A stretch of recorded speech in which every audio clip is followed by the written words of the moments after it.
എൻ്റെ തക്കാളിയൊക്കെ ഉണ്ടല്ലോ ഇപ്പോൾ നല്ല ഈ പരുവൊക്കെ ആയതേ ഉള്ളൂ. നമ്മുടെ തക്കാളി നല്ലതുപോലെ തണുത്തിട്ടുണ്ട്. ഇനി നമുക്കത് മിക്സിയിൽ അടിച്ചുകൊണ്ട് വരാം. സ്വല്പം കൂടെ ഒന്നാം നോക്കണം. അപ്പോൾ നമ്മുടെ അടിപൊളി തക്കാളി അച്ചാർ റെഡി ആയിട്ടുണ്ട്. നോക്കി എന്ത് രസമാണെന്ന് നോക്കിയാൽ കാണാൻ തന്നെ. ഹലോ നമസ്കാരം, ഞാൻ മിനി. എല്ലാവർക്കും മിനീസ് ലൈഫ് സ്റ്റൈലിലേക്ക് സ്വാഗതം.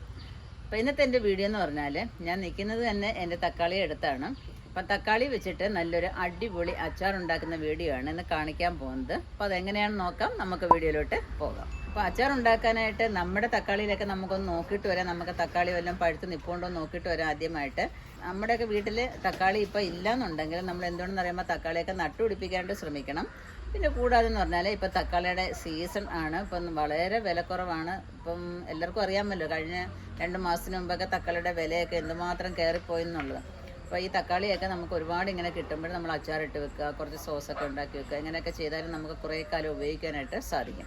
അപ്പം കടയിൽ നിന്നൊക്കെ കിട്ടുന്നതായ തക്കാളിയൊക്കെ നല്ലതുപോലെ കഴുകിയതിന് ശേഷം നമുക്ക് അച്ചാറൊക്കെ ഇട്ട് ഒരുപാട് നാൾ സൂക്ഷിക്കാം. അപ്പോൾ അതെങ്ങനെയാണെന്ന് നോക്കാം. ഇപ്പോൾ എൻ്റെ തക്കാളിയൊക്കെ ഉണ്ടല്ലോ ഇപ്പോൾ നല്ല ഈ പരുവൊക്കെ ആയതേ ഉള്ളൂ. അപ്പം ഒരു 2 ആഴ്ച കൊണ്ടൊക്കെ നിന്നാലേ ഇതൊക്കെ പഴുത്ത് വരുത്തുള്ളൂ. അപ്പം ഞാൻ കുറച്ച് കടയിൽ നിന്നൊക്കെ വാങ്ങിച്ചിട്ട് അച്ചാറിടാമെന്ന് കരുതി. അപ്പോൾ അതുകൊണ്ട് ഇവിടെയൊക്കെ ചെറുത് ഇങ്ങനെ നല്ലതുപോലെ പഴുത്ത് ഇങ്ങനെ വരുന്നതേ ഉള്ളൂ കേട്ടോ. അപ്പോൾ കുറേ കൂടെ നല്ലതുപോലെ പഴുത്തായിരിക്കണം നമ്മൾ അച്ചാറിടാനായിട്ട് ഉപയോഗിക്കുന്നത്. അതുകൊണ്ട് ഇവിടെ എല്ലാം ഇഷ്ടം പോലെ വരുന്നുണ്ട് കണ്ടോ. ഇത് തൊട്ടപ്പുറത്ത് ചെടിയിലും വരുന്നുണ്ട്. ഞാൻ അവിടെ ഇവിടെയൊക്കെ ആയിട്ട് കുറേ തക്കാളിയൊക്കെ നട്ടിട്ടുണ്ട്. അപ്പോൾ കാറ്റത്തും മഴയത്തും ഒക്കെ കുറച്ചൊക്കെ വീണ് പോകാറുണ്ട്. എന്നാലും കെട്ടിയൊക്കെ നിർത്തിയിരിക്കുക. ഇതേപോലെ കെട്ടിയൊക്കെ നിർത്തിയിരുന്നാൽ മാത്രമേ നമ്മുടെ തക്കാളിയൊക്കെ നിൽക്കുകയുള്ളൂ കേട്ടോ. അതുകൊണ്ട് ഇവിടെയൊക്കെ കണ്ടോ നല്ല കുഞ്ഞ് തക്കാളികൾ കണ്ടോ, ഓരോ കൊലയിലും ഇട്ട് ഇങ്ങനെ വരുന്ന കണ്ടോ.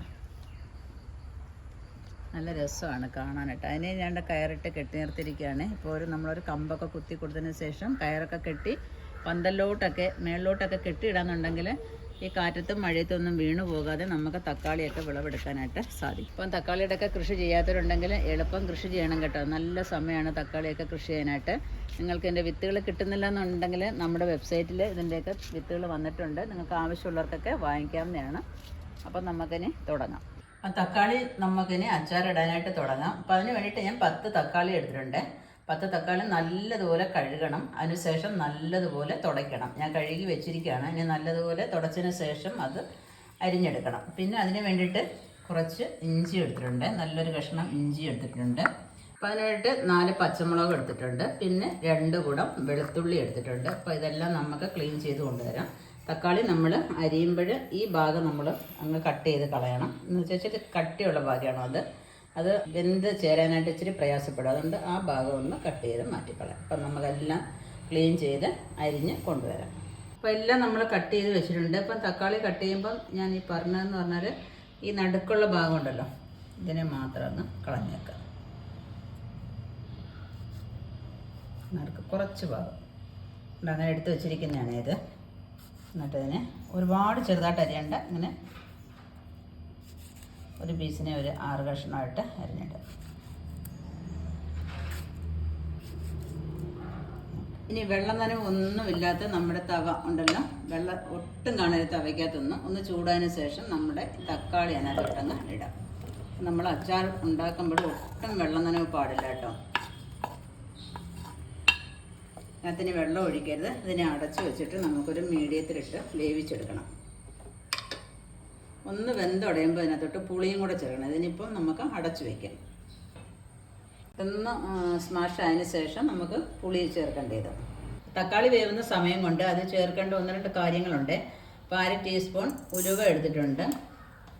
നല്ലൊരു സ്പൂൺ കടുകും കൂടെ അതിനകത്തോട്ട് ഇട്ടിട്ട് നല്ലതുപോലെ ഒന്ന് വറുത്ത് പൊടിച്ചെടുക്കണം കേട്ടോ. അപ്പോൾ അത് രണ്ടും കൂടെ ഒന്ന് നമുക്ക് വറുത്തെടുക്കാം. എന്നിട്ടത് മിക്സിക്കകത്ത് നല്ലതുപോലെ പൊടിക്കണം.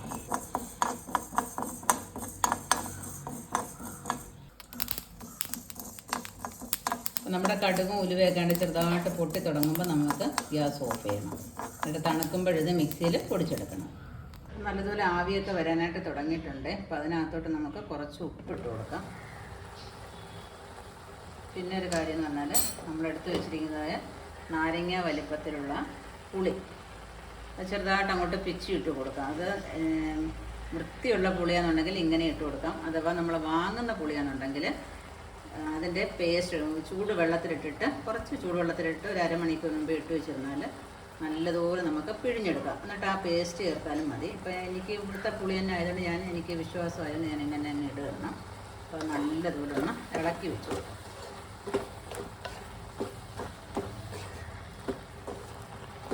നല്ലതുപോലെ അങ്ങ് വെന്തുടയാണ്.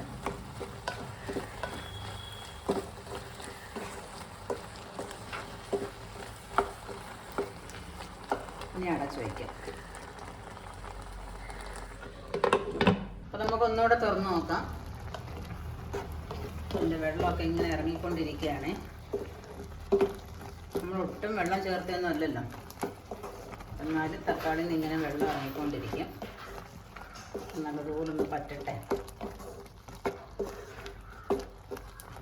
കുറേ കൂടെ പറ്റിയിട്ട് നമുക്ക് ഓഫ് ചെയ്തിട്ട് തണുത്തിട്ട് മിക്സിയിലടിക്കണം. ഒന്നുകൂടെ എല്ലാം വേവട്ടെ. അടച്ചു വയ്ക്കാം. അപ്പം നമ്മുടെ തക്കാളി നല്ലതുപോലെ തണുത്തിട്ടുണ്ട്. ഇനി നമുക്കത് മിക്സിയിൽ അടിച്ചുകൊണ്ട് വരാം. അപ്പം തക്കാളി അരച്ചെടുത്തിട്ടുണ്ട്. അതേപോലെ തന്നെ നമ്മുടെ ഉലുവയും കടുവും കൂടെ പൊടിച്ചെടുത്തിട്ടുണ്ട്. ഇനി നമുക്ക് തുടങ്ങാം. തവ അടുപ്പ് വെച്ചിട്ടുണ്ട്. അപ്പം ആവശ്യത്തിനുള്ള എണ്ണ ഒഴിക്കുക. അച്ചാറാകുമ്പോൾ ഇച്ചിരി എണ്ണയൊക്കെ ഇരിക്കാം കേട്ടോ. എണ്ണ ചൂടായതിനു ശേഷം കടുക് ഇട്ട് കൊടുക്കാം. അപ്പം എണ്ണ ചൂടായിക്കൊണ്ടിരിക്കുന്നു. അതിനകത്തോട്ട് നമുക്ക് കടുക് ഇട്ട് കൊടുക്കാം. കടുക് അങ്ങോട്ട് പൊട്ടുന്ന സമയത്ത് നമ്മൾ അരിഞ്ഞു വെച്ചിരിക്കുന്നതായ ഇഞ്ചി, വെളുത്തുള്ളി, പച്ചമുളക്, കറിവേപ്പിലയും കൂടെ അതിനകത്തോട്ട് ഇട്ട് കൊടുക്കാം. ഒരുമിച്ച് അങ്ങിടാം.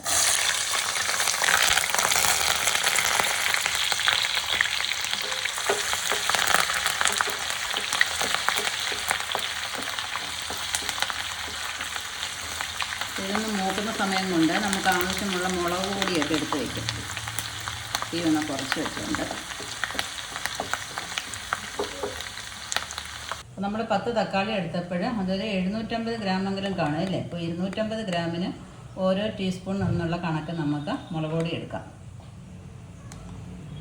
ഞാനൊരു 3 സ്പൂൺ എടുത്തിട്ടുണ്ട്. കുറച്ച് മഞ്ഞൾപ്പൊടി, ആവശ്യത്തിന് കായപ്പൊടിയും കൂടെ ഇട്ട് കൊടുക്കാം. വെളുത്തുള്ളിയൊക്കെ സ്വല്പം കൂടെ ഒന്ന് നോക്കണേ.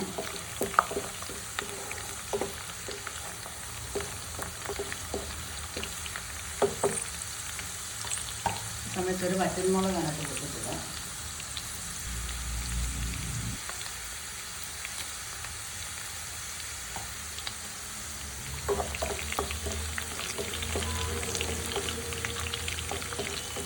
നമ്മുടെ വെളുത്തുള്ളിയൊക്കെ മൂത്ത് വന്നിട്ടുണ്ട്. തീ കുറച്ച് വെച്ചുകൊണ്ട് നമുക്ക് നമ്മുടെ അടുത്ത് വെച്ചിരിക്കുന്ന മസാലയിനകത്തോട്ട് ഇടാം. ഒന്ന് ചെറുതായിട്ടൊന്ന് ചൂടായതിന് ശേഷം നമ്മൾ അരച്ച് വെച്ചിരിക്കുന്നതായ തക്കാളി അതിനകത്തോട്ട് ഇട്ട്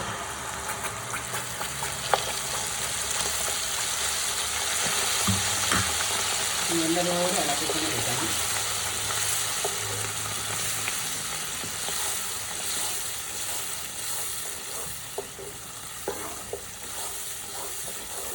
വെള്ളമൊക്കെ പറ്റട്ടെ.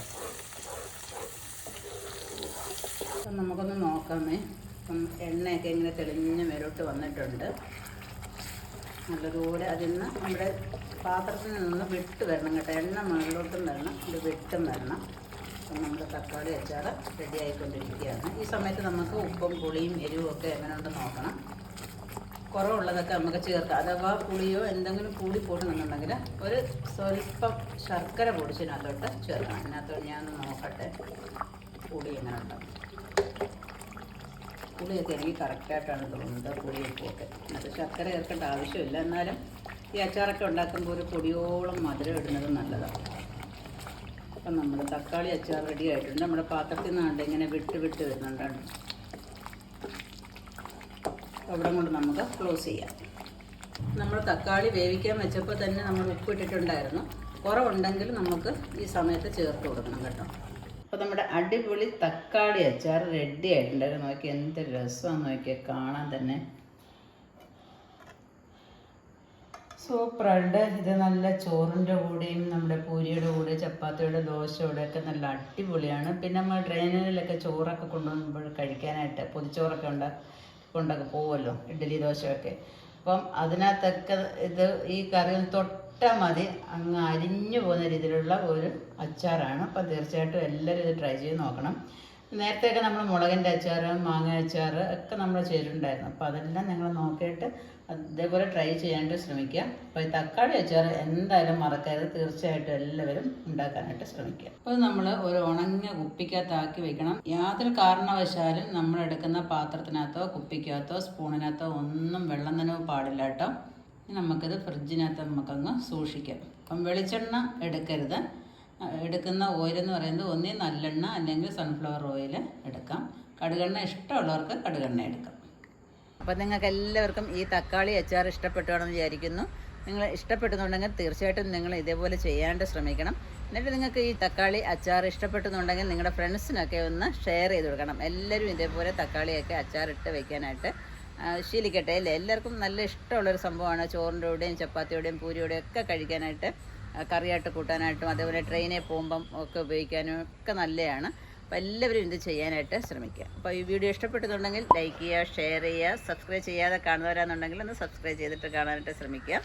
അതുപോലെ തന്നെ ഫേസ്ബുക്ക് പേജും ഒന്ന് ഫോളോ ചെയ്താൽ അവിടെയും നിങ്ങൾക്ക് എൻ്റെ വീഡിയോസൊക്കെ യഥാസമയം കാണാൻ പറ്റുന്നതായിരിക്കും. അപ്പോൾ അടുത്ത വീഡിയോയിൽ കാണുന്നവരെ ഞാൻ മിനി. നന്ദി, നമസ്കാരം.